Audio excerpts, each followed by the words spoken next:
President Biden is giving remarks on the economy now after some better-than-expected numbers on inflation. Let's listen. Where inflation is rising at double digits in many major economies around the world, inflation is coming down in America. In fact, this new report is the fifth month in a row where annual inflation has fallen in the United States. Inflation outside of food and energy, a key measure of that economists use, also fell. Make no mistake, prices are still too high. We have a lot more work to do, but things are getting better, headed in the right direction. Most Americans can see the progress driving down the street, finding relief at the pump as gas prices fall. Gas prices are now lower than they were a year ago, and half the gas stations selling gas at $3.09 or less. The most common price for gas stations across the country is $2.99. The decline in gas prices is giving consumers a break. They need helping them keep our economy going. When a two-car family, they're saving hundreds of dollars a month. It's a big deal. Today's report contains another piece of good news. Food inflation has slowed last month, providing much-needed relief for millions of families at the grocery store.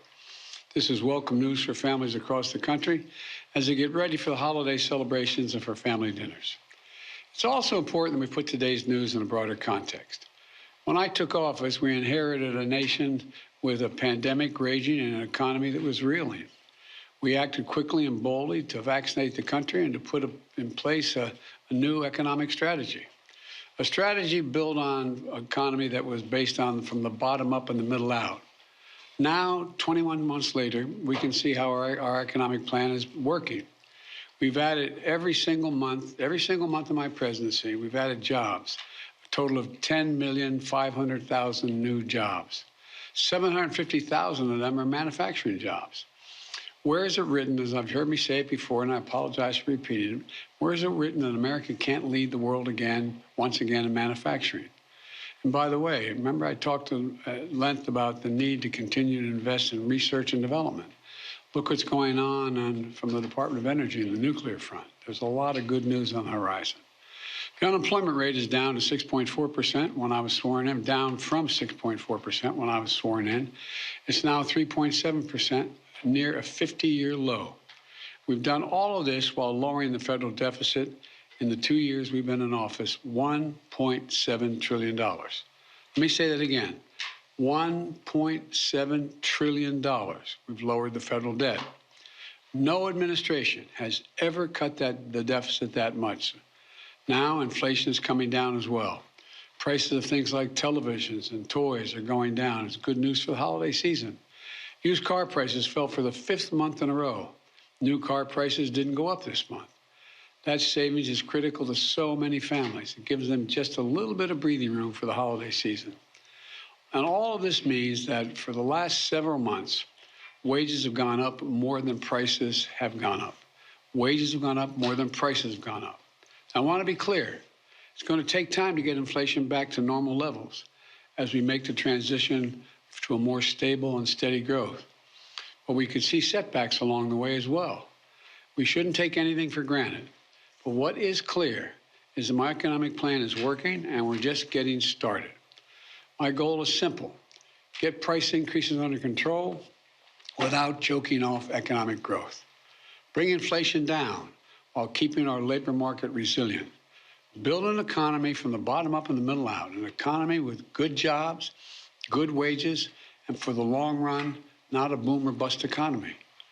Because of my plan, we're beginning to see historic investments that are leading companies to invest hundreds of billions of dollars. Let me say that again, hundreds of billions of dollars to build semiconductor factories and other advanced manufacturing right here in America.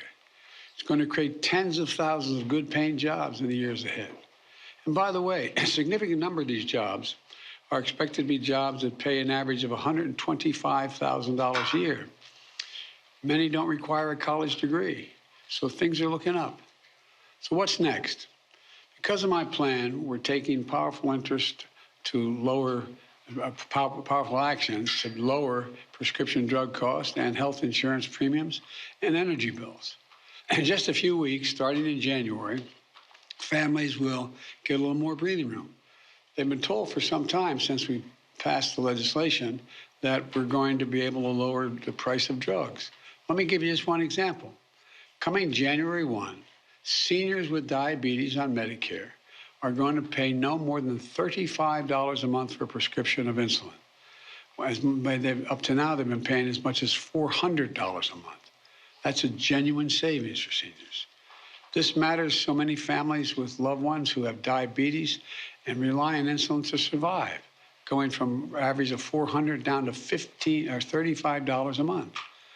In January, they won't have to choose between paying for their insulin, and in many cases, putting food on the table. It matters. It's real savings to people, and it's just about to kick in. The same is true from healthcare to clean energy. By taking action, we're making real progress in strengthening and stabilizing our economy, giving Americans across the country some breathing room in the process. Look, I know it's been a rough few years for hardworking Americans and for small businesses as well. And for a lot of folks, things are still pretty rough. But there are bright spots all across America where we're beginning to see the impact of our economic strategy. And we're just getting started. I've said it again, I've never been more optimistic about America's future. And today's news gives me another reason to be optimistic about that future. We're building a better America, an economy from the bottom up and the middle out, not the top down. When the poor have a shot, the middle class do well, the wealthy always do very well. We just have to keep going. I know we can get this done. God bless you all, and may God protect our troops, and I'll take questions. I'm going to be seeing you all a little later this afternoon. I'm not taking any questions right now. Thank you very much. Can you say when you expect prices to get back to normal, Mr. President? I hope by the end of next year we're much closer, but I can't make that prediction. I'm convinced they're not going to go up. I'm convinced they're going to continue from there. Hi everyone, George Stephanopoulos here. Thanks for checking out the ABC News YouTube channel. If you'd like to get more videos, show highlights, and watch live event coverage, click on the right over here to subscribe to our channel, and don't forget to download the ABC News app for breaking news alerts. Thanks for watching.